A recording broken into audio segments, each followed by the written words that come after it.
World heart day के अवसर पर आज हमारे साथ हैं डॉक्टर राहुल सिंघल, फोर्टिस हॉस्पिटल जयपुर से। डॉक्टर, डिसलिपिडीमिया क्या है और डिसलिपिडीमिया के कारण क्या है?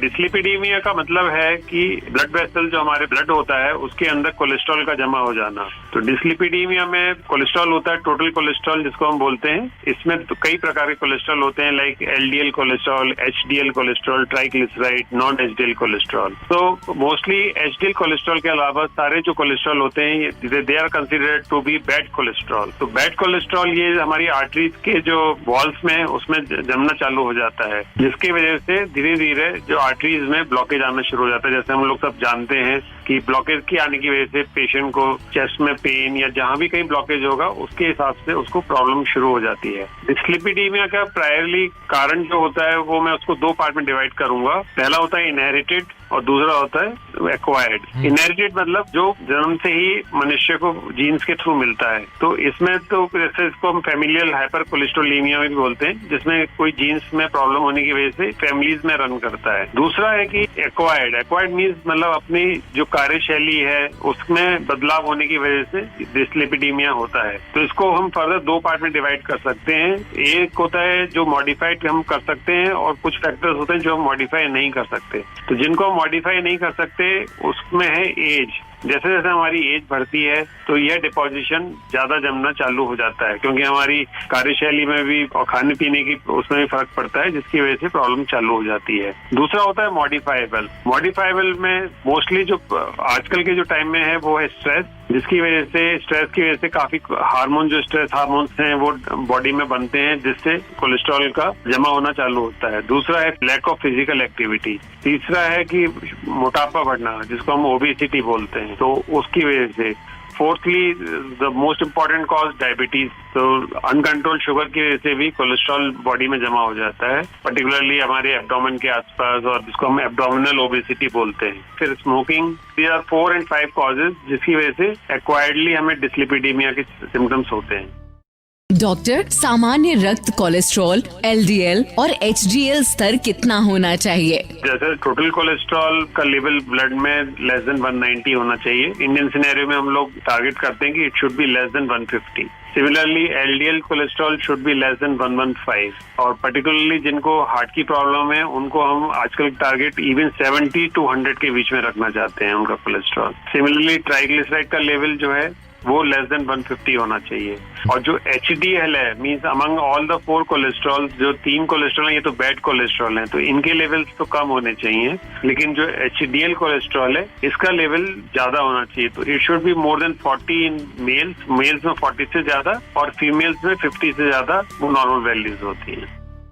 डॉक्टर, डिसलिपिडीमिया के रोगियों को कितनी बार अपने कोलेस्ट्रॉल की जांच करानी चाहिए? डिसलिपिडीमिया में इट डिपेंड्स अपॉन कि पेशेंट को क्या रिस्क फैक्टर्स हैं, उसका ओवरऑल क्लिनिकल सिनेरियो कैसा है। मीन्स अगर पेशेंट सीडेंटरी लाइफस्टाइल है, फिजिकल एक्टिविटी नहीं है, ओबीज है, वेट बढ़ा हुआ है, डायबिटीज है, स्मोकर है, या ऐसे पेशेंट जिनको फैमिली हिस्ट्री पॉजिटिव है, फैमिली हिस्ट्री में हार्ट की प्रॉब्लम है, डायबिटीज है, ब्लड प्रेशर है, या फैमिली में चली आ रही है डिसलिपिडीमिया की प्रॉब्लम, तो ऐसे पेशेंट या पेशेंट जिनको हार्ट की प्रॉब्लम है तो इनको फ्रीक्वेंटली कराना चाहिए। नॉर्मली हम लोग जो एक गोल एम जो होता है वो होता है कि after 40 years everybody should have a comprehensive cardiac checkup, जिसमें कि कोलेस्ट्रॉल भी कराया जाता है। तो इसको हम एवरी 6 मंथली to 1 ईयर के बीच में कराना चाहिए। बट जिनको रिस्क फैक्टर्स हैं like hypertension, diabetes, smoking, obesity, उनको फ्रीक्वेंटली डिपेंडिंग ऑन उनका कोलेस्ट्रॉल लेवल क्या है, टाइम टू टाइम थोड़ा सा फ्रीक्वेंटली कराना चाहिए। May be 3 months to 6 months के बीच में कराना चाहिए।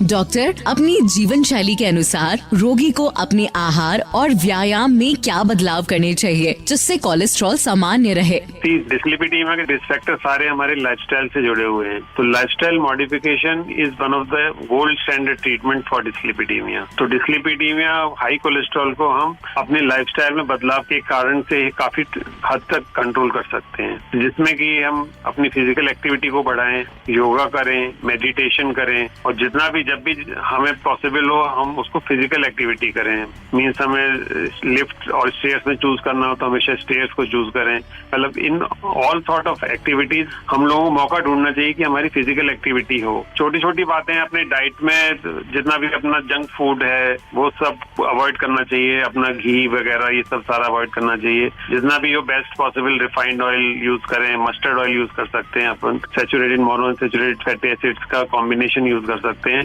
कोकोनट ऑयल, घी और जो ट्रांस फैटी एसिड्स होते हैं जो मोस्टली नमकीन्स में, समोसा, कचौड़ी, इन सब चीजों से एक्चुअली डिस्लिपिडीमिया बढ़ता है। तो डाइटरी लाइफस्टाइल मॉडिफिकेशन भी इम्पोर्टेंट है। फिजिकल एक्टिविटी मैंने बताया फर्स्ट इम्पोर्टेंट कॉज। सेकंड, जिसमें हम बदलाव ला सकते हैं वो अपने हम डाइटरी पार्ट में ला सकते हैं। तीसरा ये है कि अगर हमें डायबिटीज है तो डायबिटीज को में शुगर कंट्रोल करना बहुत जरूरी है। जैसे मैंने आपको बताया था अल्कोहल में ट्राइग्लिसराइड बढ़ता है, इसी प्रकार से अगर शुगर हमारी कंट्रोल नहीं हो तो प्रमुखता ट्राइग्लिसराइड सबसे ज्यादा बढ़ता है। कोलेस्ट्रॉल भी बढ़ता है बट ट्राइग्लिसराइड ज्यादा बढ़ता है। फिर इसके अलावा ओबेसिटी मीन्स अपना वेट कम करें, स्मोकिंग अगर है तो स्मोकिंग, अल्कोहल ये सब आदत छोड़ दें। और अगर इन लाइफस्टाइल मॉडिफिकेशन के बावजूद भी अगर कोलेस्ट्रॉल बढ़ रहा है तो फिर अपने को मेडिकल ट्रीटमेंट लेना पड़ेगा। डॉक्टर, डिस्लिपिडीमिया के इलाज के लिए इस्तेमाल की जाने वाली दवाओं के सामान्य वर्ग क्या है और ये कैसे फायदेमंद है?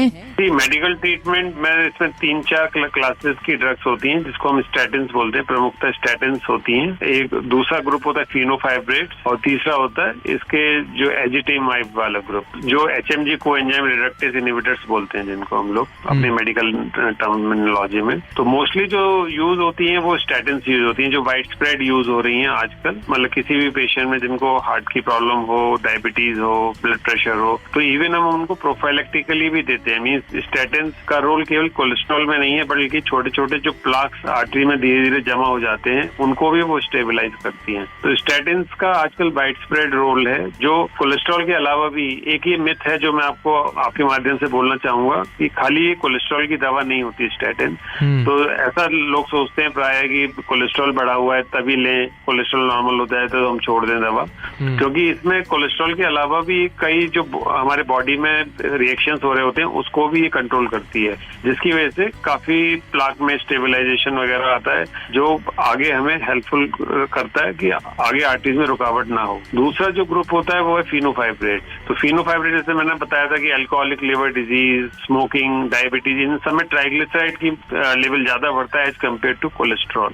तो ट्राइग्लिसराइड जो बढ़ते हैं वो उसके लिए हमें फिनोफाइब्रेट्स भी देने पड़ते हैं। स्टैटिन्स में जो कॉम्बिनेशन भी दे सकते हैं या जिनका कोलेस्ट्रॉल नॉर्मल हो, खाली ट्राइग्लिसराइड वाला पार्ट बढ़ा हुआ हो, तो अपन इसमें केवल फिनोफाइब्रेट्स दे सकते हैं। फिनोलिप वगैरह जो दवाइयां आती हैं वो देते हैं। और कई बार क्या है कि खाली इन दो अलग अलग दवाई देने से भी फायदा नहीं होता, तो इनका हम कॉम्बिनेशन या फिर एजिटेमाइब का दवाइयों के साथ कॉम्बिनेशन करके भी दे सकते हैं। तो एक की जगह 2 दवाइयों से कई बार यूज करना पड़ता है जिसमें कोलेस्ट्रॉल अगर एक दवाई से कंट्रोल नहीं हो पाता है। कोलेस्ट्रॉल को कंट्रोल करने के अलावा भी इसमें काफी सारे फायदे होते हैं जिसको हम प्लियोट्रोपिक बोलते हैं। Pleiotropic effect means multiple beneficial effect. तो जो कोलेस्ट्रॉल के अलावा बाकी छोटे छोटे जो प्लाक्स हैं उनको स्टेबलाइज करती है जिससे कि उनमें आगे रुकावट ना हो।